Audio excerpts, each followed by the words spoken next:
saludar a esta hora en Venezuela a Marta Tineo. Ella es abogada especializada en derechos humanos. Es cofundadora, coordinadora general de la Organización de Derechos Humanos, Justicia, Encuentro y Perdón. Marta, bienvenida, gracias por atendernos.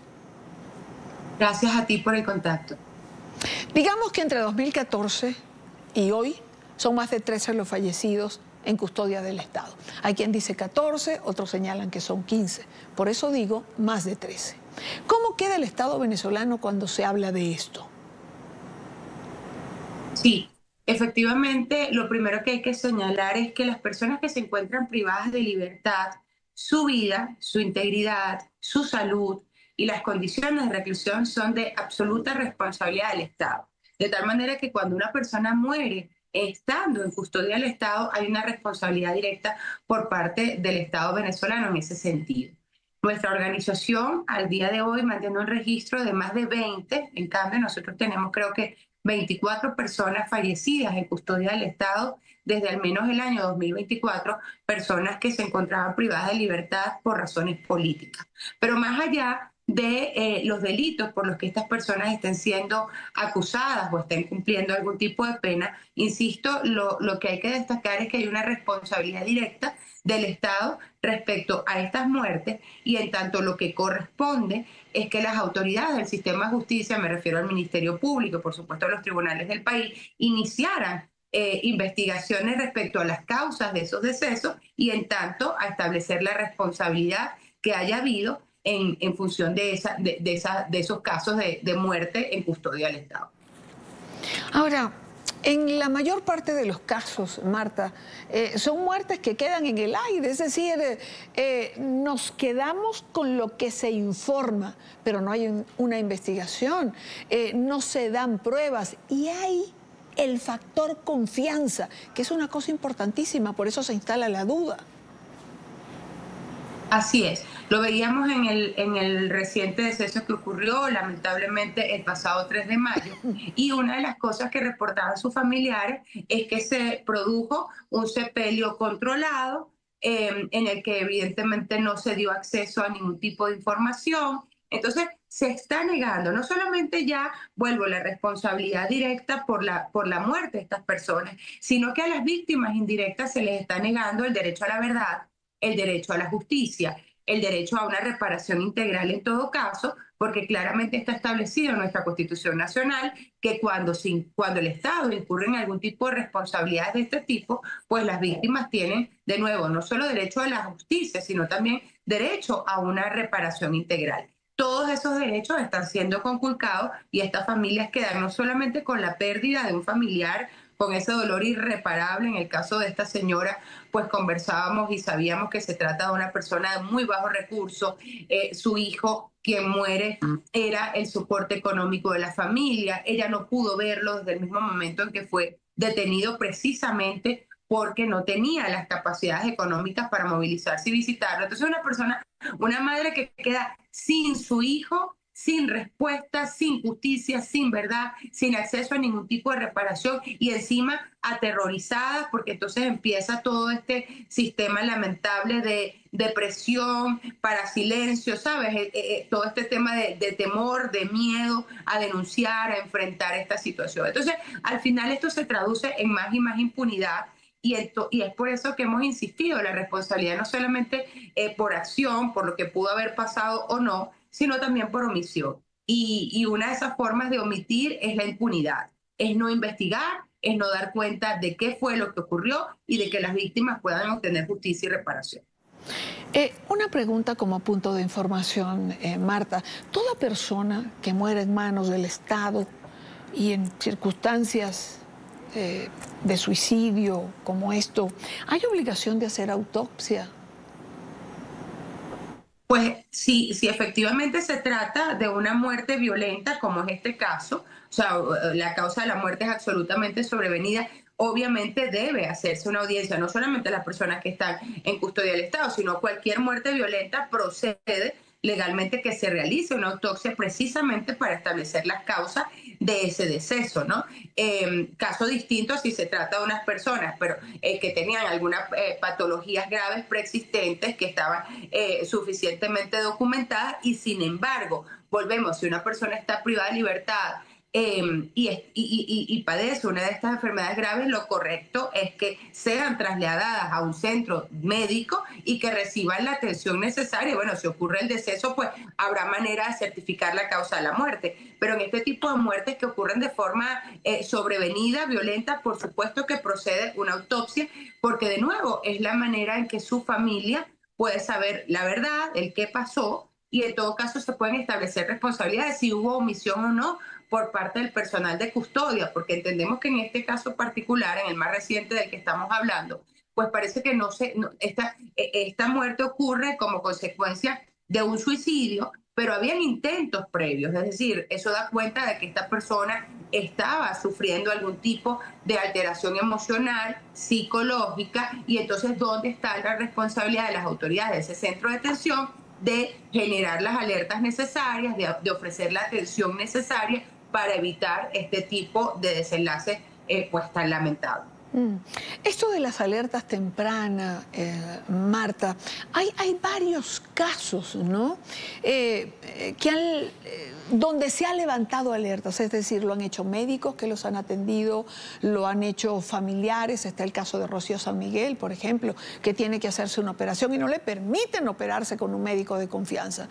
El caso de Javier Tarazona, que es un hombre con varias patologías preexistentes, antes de entrar. El caso del general Baduel. Sin embargo, no permiten que puedan ser atendidos por médicos, disculpen, por médicos de confianza. Claro, y lo habíamos conversado en otras ocasiones y te agradezco muchísimo el seguimiento y la atención que le prestas a este tema. Ya lo hemos dicho antes, en nuestra organización tenemos el registro de más de 80 personas con enfermedades graves de las que tengamos conocimiento. Personas que están detenidas por razones políticas, que padecen patologías muy graves, desde cáncer, insuficiencia renal, enfermedades cardiovasculares y de otro tipo, que requieren atención médica, que las propias autoridades de los servicios médicos de los centros de reclusión han informado sobre la situación de estas personas y sin embargo no reciben la atención médica. Es lo que tú acabas de mencionar. Muchos de estos casos, de estos decesos, de este agravamiento en las condiciones de vida de estas personas pudieran ser evitados siendo que reciban la atención médica debida. Hay personas que deben recibir medidas humanitarias, medidas de descarcelación por razones humanitarias. Me refiero a estas personas que tienen enfermedades ya crónicas, incluso en fase terminal. Estas personas se les debe, y está establecido así en el Código Orgánico Procesal Penal, que se le dicten medidas sustitutivas a la privativa de libertad por razones humanitarias, de tal manera que puedan recibir la atención médica debida y en todo caso, como bien lo menciona, evitar este tipo de desenlaces tan dolorosos. Lamentablemente, insisto, aquí vemos una omisión por parte de las autoridades, no solamente judiciales, porque muchos de estos casos han sido reportados a los tribunales de las causas y en tanto los jueces pueden perfectamente dictar estas medidas humanitarias, pero también hay omisión por parte de los funcionarios del sistema penitenciario. Me refiero a estos custodios, a los directores de estos centros de detención, que están al tanto de la gravedad de la que se encuentran muchas de estas personas y sin embargo no gestionan los traslados. Tenemos un caso en el que hemos insistido muchísimo, Hermilendris Benítez, una mujer que se encuentra privada de libertad desde el año 2018, está postrada en una silla de ruedas, sufre ataques de hipertensión, no puede caminar, dolores crónicos. Mira, se han hecho todos los esfuerzos para que ella sea trasladada, evaluada y reciba los tratamientos que requiere y lamentablemente no ha sido posible. Entonces, las alertas se han hecho por parte de los familiares, por parte de los abogados, defensores de muchas de esas causas, pero lamentablemente las autoridades no gestionan este tipo de traslados y de atención médica y vemos desenlaces como este, porque en este caso de este joven tan lamentable, tan doloroso, que nos conmociona a todos, da cuenta además de algo que también hemos reportado y son las terribles condiciones de reclusión en las que esas personas se encuentran, al punto de llegar a ese momento oscuro en el que ya simplemente decides que lo único que puedes hacer es dejar de vivir.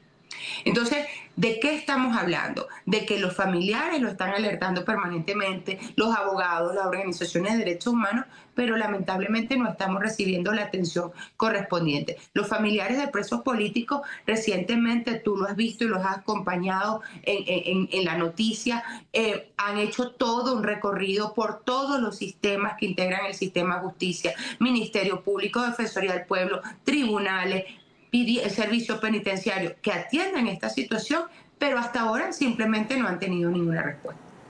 Cuando conversamos sobre este tipo de cosas y se tiene la oportunidad de escuchar explicaciones como las que tú nos das, uno termina preguntando, ¿son los muertos de nadie, los presos de nadie, Marta? Y sería terrible tener que llegar a esa conclusión, Idania, porque realmente son los muertos de todos. Y es por eso que existe todo un sistema universal de derechos humanos. Cuando se viola el derecho humano a una persona, se nos está violando a todos. Y cuando encima, frente a esa violación de derechos humanos, nos enfrentamos a ese otro patrón de impunidad, de negación de la justicia, de la verdad, de la reparación, simplemente nos están condenando a todos a que ese tipo de horrores se sigan sucediendo. Ese es el terrible daño a la impunidad, que garantiza que esos crímenes se sigan cometiendo porque no pasa nada. Y en tanto, obviamente, personas como tú, defensores de derechos humanos, familias, nos resistimos a llegar a esa conclusión. No son los muertos de nadie, son los muertos de todos. Y porque nos duele y porque le duelen a toda la humanidad, pues no podemos cesar en nuestras demandas de justicia, de libertad plena para todos los presos políticos, de condiciones de reclusión dignas, y eso pasa por atención médica, por alimentación de vida, por toda, digamos, la dotación de lo que ellos requieren, pero además pasa porque cuando ocurren este tipo de sucesos tan lamentables, haya verdad, haya justicia y haya un castigo ejemplarizante para quienes por acción o por omisión son responsables de este tipo de situaciones. Una última pregunta, Marta. El aislamiento prolongado llega casi a producir patologías clínicas, ¿no? Llega a empujar a la gente a una depresión que se convierte en enfermedad y que puede llevar al suicidio. Y además a un deterioro no solamente emocional y mental, eso es tortura blanca, pero además lo es porque recordemos, digamos, la mayor cantidad de presos por razones políticas, pero también presos por razones políticas en Venezuela ante un sistema penitenciario fallido que no ofrece las condiciones de reclusión digna, toda la atención está a responsabilidad de su familia, desde la dotación de agua potable, de alimentos, de medicina, de insumos de higiene personal, va a cuenta de la familia. Si encima se les aísla, se niega el acceso de todos estos insumos, evidentemente es una condena a un deterioro sostenido y progresivo de estas personas. Andreina Baduel tiene ya, creo que, no sé ya cuánto tiempo, lamentablemente en este momento no lo tengo claro, pero sé que son meses insistiendo en que su hermano no le permiten recibir visitas, que a veces no le reciben la paquetería. Muchos familiares de presos por razones políticas están denunciando que no se les está recibiendo la paquetería. Entonces imagínate este horror. Los centros penitenciarios no le ofrecen la alimentación, ni los medicamentos, ni los insumos de higiene personal, ni el agua potable, nada de lo que requieren. Los familiares con un esfuerzo enorme en medio de una situación económica tan dramática como la que estamos enfrentando en Venezuela, llegan a las puertas de los centros de reclusión a llevar lo poco que pueden para que sus familiares sobrevivan, y encima le niegas el acceso de esos insumos. Entonces, esto es como una condena, y no quiero decir porque sería irresponsable, no quiero decir que es una condena a muerte, pero evidentemente tiene que haber una comprensión de que esto al final se traduce en un deterioro sumamente peligroso en las condiciones de vida de todas estas personas. Claro. Claro. Marta Tineo, abogado, especialista en derechos humanos, cofundador y coordinadora general de la Organización de Derechos Humanos, Justicia, Encuentro y Perdón. Gracias, Marta, por habernos acompañado. Muchísimas gracias a ti.